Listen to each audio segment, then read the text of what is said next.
All right, I'm Joshua Larson. I'm Nathan Whitman. We're here to demonstrate our game. Let's go ahead and start it up real quick. This is Daenerys the Forgotten. As you can see here, this is our opening little menu thing with a short description of the game. We've got a few buttons that we can use. Our Start New Game button is where we'll start, and we'll enter in a name for our character. And then we'll pick a gender. We're going to make him male. And then you can choose a class, and there's descriptions for each of them. I'll go ahead and pick the warrior. And each of these sends that information over to the model layer, which is great as soon as you click the button. And the event handler catches that action and makes those other functions happen, which is great. It works really well. So in this screen, we can distribute our bonuses. And we start out with 6 level points. You can see down there on the bottom right. And you can see up here it's got our name input and what gender we are and our job and level. And these are our starting stat points. So I'm going to do some attack, defense. Let me just do one of each, I guess. But maybe if I don't want to do that, I can just go ahead and reset the points. And we're back up to 6, and these are back to normal. So I'll go ahead and do 2 attack and 2 defense and 2 health points, and we'll finish there. Okay, so this is our adventure menu, which is the largest big tan area is our map, and currently it's hidden. Our character is not able to see the whole map at one time. He's got the main point of this game is to discover the map, and as he navigates, we have some navigation buttons that allow us to move around the map. So if you want to move to the east, we'll start walking around. Up right away, we got attacked. As we're walking around, there's always an option. There's many options of different things we can encounter, and one of them is an attack. And we got attacked by an enemy, which is this jelly. And so you can see on the left here, it displays our information, how many hit points we have, and our magic. And on the right, it shows the enemy's information. And we have a few different options here of things we can do. We can choose to defend, and that'll boost our defense, which really helps us to avoid damage, although we still got hit by this guy. I'm going to go ahead and attack him, and I'll do some damage to him. I took a little more damage too. That's impressive for a jelly. So here's our results screen. So after the battle, it'll show you how much gold and experience you got, and then you can go ahead and search for treasure. And we found a treasure chest, so we'll see what's inside, and we got a steel helmet. Okay, so now we're back out to the world, and as you can see, as we moved forward, we have a vision that has opened up a little bit more. He's able to see one cell around him. And so as we keep moving forward... well, let's go ahead and cast a magic spell to heal us, because we're a little bit hurt. You can see at the bottom, you can see the status of our character. So we'll go ahead and cast that.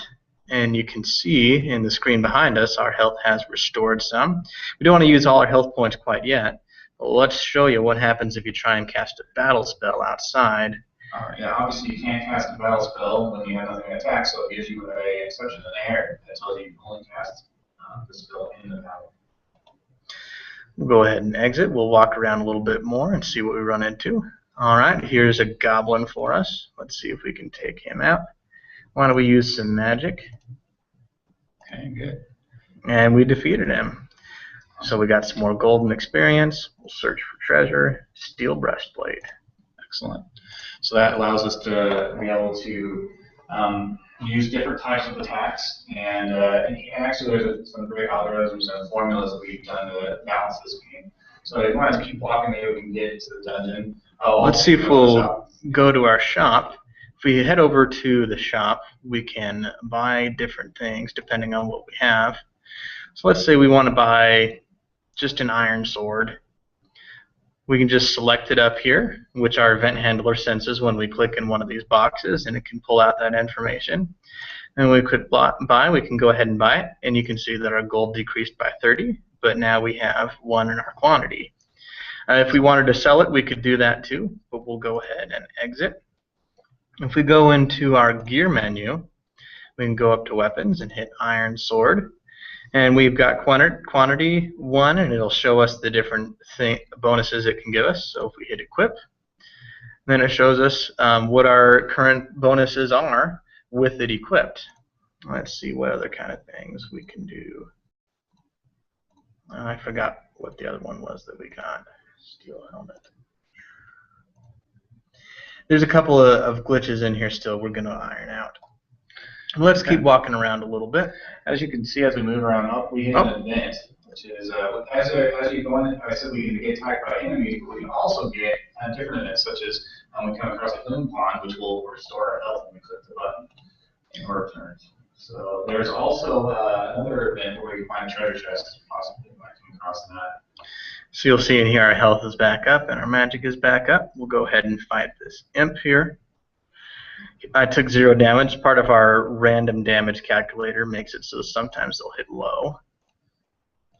Another thing as we go back to this map is you can see we're walking around the plains, and each cell has different types of different types of locations or terrain, and each terrain spot has different types of levels of enemies. So as you can see, Russia is moving around strategically around different objects. So you can see there's a couple different types of trees, like a couple of forest trees, and there's also a dead tree. A dead tree is where the most difficult enemies lie, and as there's different cells, each one has different difficulty as we walk on the map. And so we've tried to balance the game as best as we can to make it not too difficult.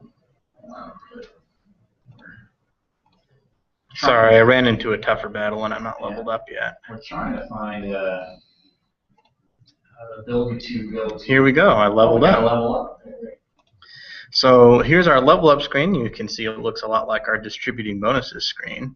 So I'll just upgrade my attack a few times. We'll finish up there.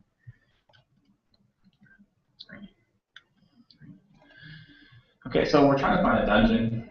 It's hidden here, and we might not be able to make it to it in time. The dungeon, we're able to interact with the dungeon and be able to attack the attack the final boss. If you just saw Joshua just used a potion, and we have items. Those items are made it to level 2. Level 2, right? Let me do some more attack. That'll come in handy. Our dungeon here. If we get to our dungeon, they'll probably destroy us. Maybe if you cross straight down right there, maybe take a risk. If you cross over twice, we're almost there. So he's avoiding all of the difficult battles. Because I don't want to get hurt by some of those guys. So we have the interact button, which allows us to choose to go into this dungeon and attack one of the boss, which is a red dragon. And we'll probably end up getting killed. So, and then so we are.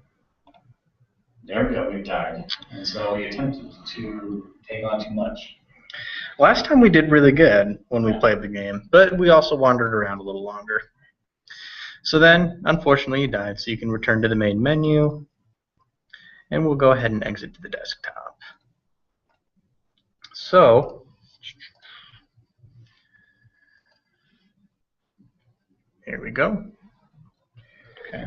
You want to talk about what you... Yeah, so well, I was going to talk about just a couple concepts that we worked on. Inheritance, which we use in this game quite a bit. Like, we use those different enemies and different inventory items. We use those as inheritance to be able to make it so we don't have to program too much. We had less code, we can share the code, and for different types of enemies, we using inheritance. We had an inventory item that allowed us to just create all that type of gear and all those potions and all those different things came off the inventory. So you want to also talk quickly about exception items. When we showed that example of us trying to cast that spell in the wrong spot, we used an exception handling event there that caught that error and stopped the process and threw it to catch and throw, caught the error and threw it to an exception handler, which then outputted the message, the JMessage. So you want to quickly talk about how the buttons work.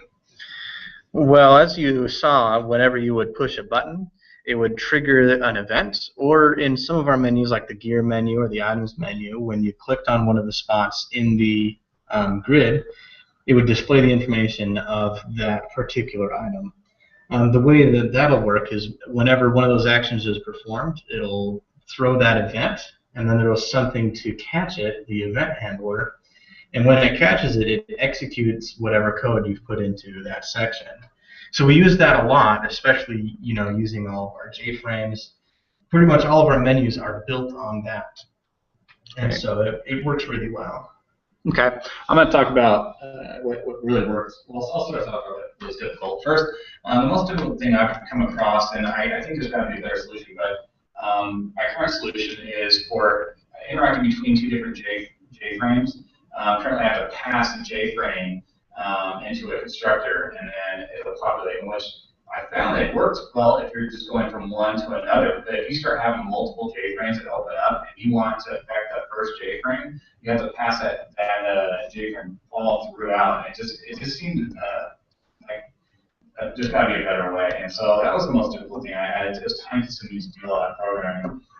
The thing that worked well for me, if you can see that map I created, the process of being able to discover and be able to use that JTable to assign the little icons to each cell, and it allowed me to create a pretty awesome map that was able to reveal and do all the different things that we were demonstrating. So I think that worked best for me was the JTable. One of the things that I worked on and tried to make work well was when you created your character, you had some different options you could use. You got different gear that you could equip. You got different items you could stock up on. You could really customize your character, and trying to make all the menus work and get everything going. That took some work, and it's still not quite perfect. One of the big problems that I've had, especially towards the end of the project, is with such a big game that we're working on, just trying to get everything to work exactly how you had imagined it, and finding errors wherever they are and fixing them. You can see there's still a little bit more that we need to do there, but it's starting to come together, and we're actually kind of got to the point where it's fun to play, which is cool. We like that. All right. Yeah, it was great. It was a fun project, a great class.